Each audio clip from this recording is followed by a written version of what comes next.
Action. कुठे बसेल पडेल बाकीचं पडेल. आपल्याला सर्वांना कल्पना आहे की सध्या जो महाराष्ट्र आणि कर्नाटक हा सीमावाद कर्नाटकाकडनं पुन्हा एकदा चिघळवण्यात आलेला आहे, पेटवण्यात आलेला आहे.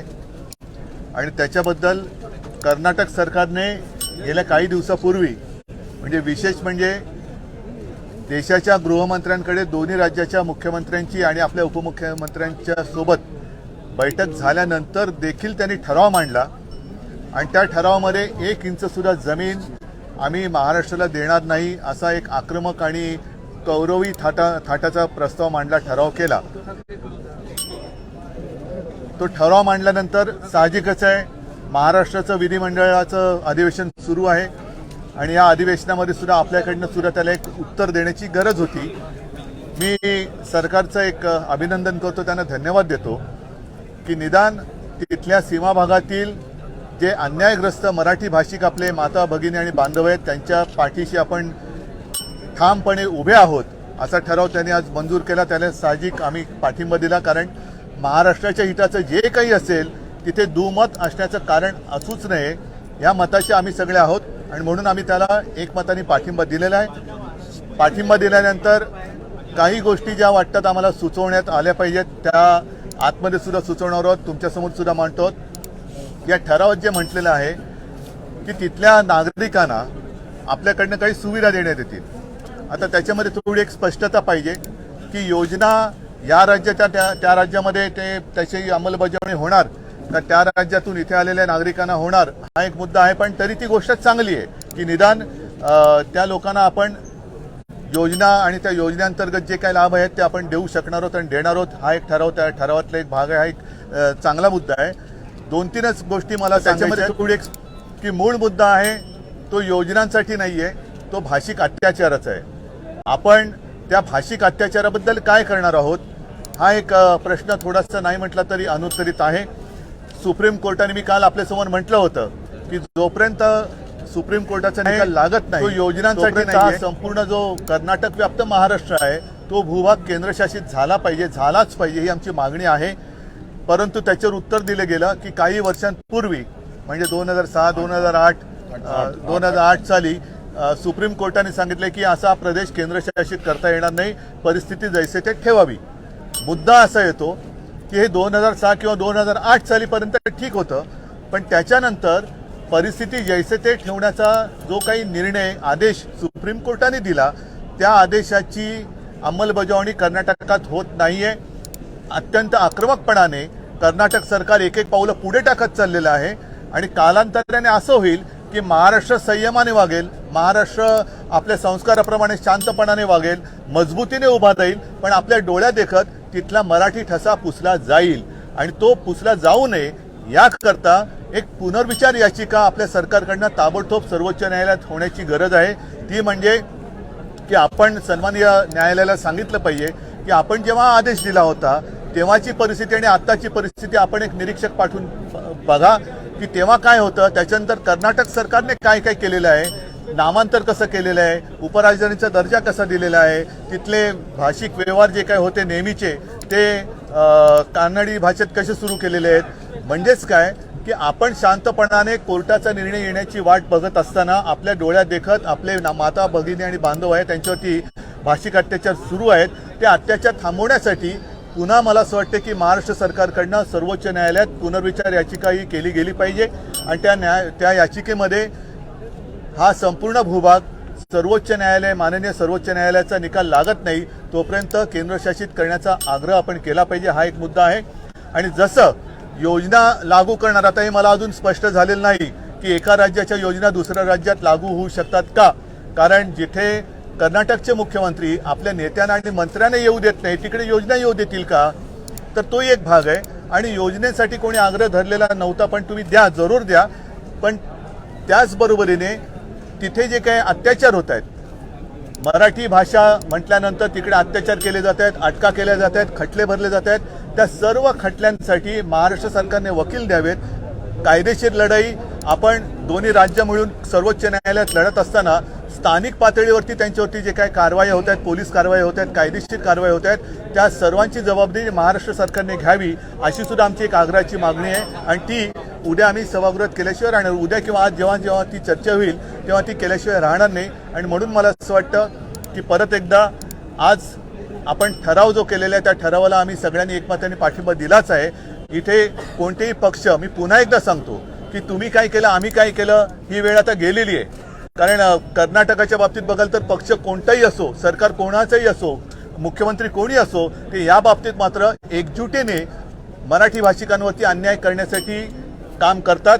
तसंच आपण सुद्धा तुम्ही काय केलं तुम्ही लाठ्या खाल्ल्या का गाठ्या खाल्ल्या हा भाग नाहीये.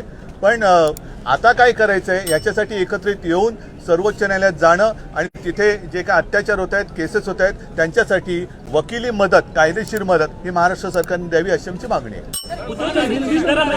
कर्नाटक सरकार न्यायालयाला जुमानत नाहीये, केंद्राला जुमानत नाहीये.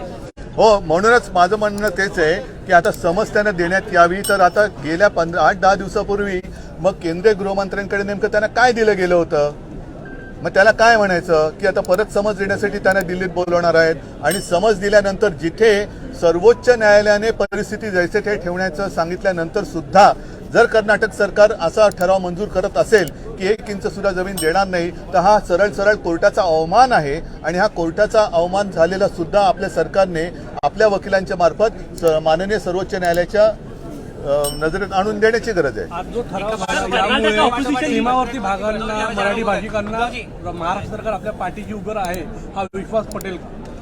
बघा, शेवटी आम्ही एक अस्सल मराठी म्हणून आणि मराठी प्रेमी म्हणून, मराठी भाषेचे मुलं म्हणून जे काही मराठी माणसाच्या हिताचं असेल, महाराष्ट्राच्या हिताचं असेल, त्याच्यात आम्ही कुठे दुमत आणू इच्छित नाही.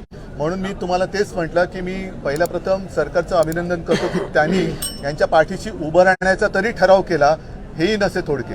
सर, सिद्धरामैया जी ने ये बोला है कि रिजोल्यूशन जो महाराष्ट्र ने पास किया है वो प्रोवोकेशन है. सिद्धरामैया जी ऑपोजिशन लीडर है. नहीं, इसलिए मैंने कहा कि आज जो रिजोल्यूशन किया है मैंने तो पहले साफ किया कि हमने उसका समर्थन किया है.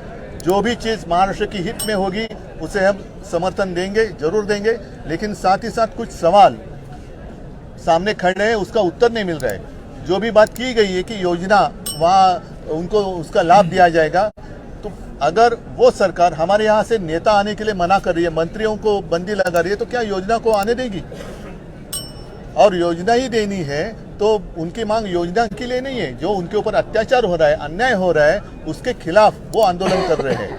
और कई सालों से, 100 साल से भी ज़्यादा हुए होंगे, वो लगातार कहते आ रहे हैं कि हम मराठी हैं, हमारी मातृभाषा मराठी है, हमें महाराष्ट्र में आना है, महाराष्ट्र में जाना है. तो उसके लिए हम क्या कर रहे हैं? हाँ, जैसे मैंने कल कहा था कि जब तक और तब तक एक बात होती है, जब तक सुप्रीम कोर्ट का फैसला होता नहीं तब तक ये पूरा जो विवादास्पद विभाग है, प्रदेश है, उसको केंद्र शासित किया जाए.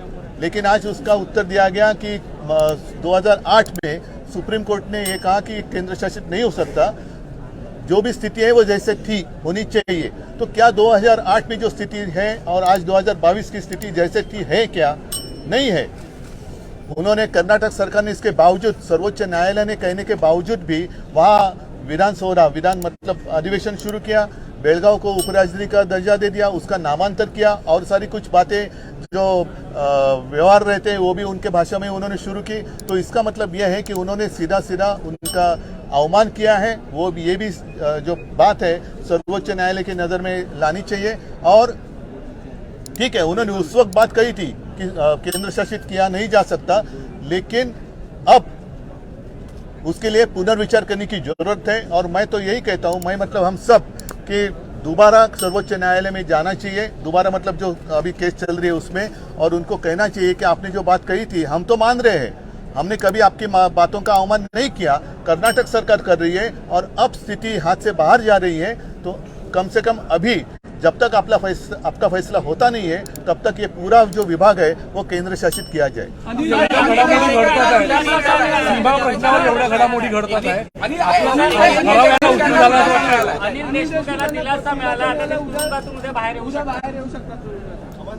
आता ह्या सगळ्या गोष्टी जसं माझ्या बाजूला संजय राऊत आहेत, त्यांना सुद्धा कारण नसताना तुरुंगात डांबलं गेलं होतं. याला काही लोकशाही नाही म्हणत.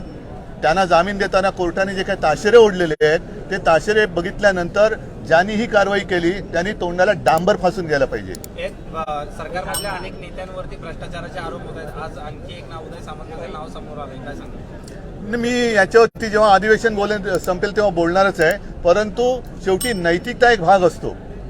जसं तुम्ही आज अनिल देशमुखांचा प्रश्न विचारला, त्यांच्यावरती अजून गुन्हा साबित झालेला नाहीये, पण त्याने इतके दिवस राजीनामा देऊन तुरुंगात डांबण्यात आलं. नवाब मलिक आहेत, आम्ही सुद्धा आमच्या एका मंत्र्याचा दिला होता, राजीनामा घेतला होता. शेवटी नैतिकता एक भाग असतो. तर त्या नैतिकतेच्या आधारे यांनी राजीनामा द्यायला पाहिजे. ठीक आहे. थँक्यू.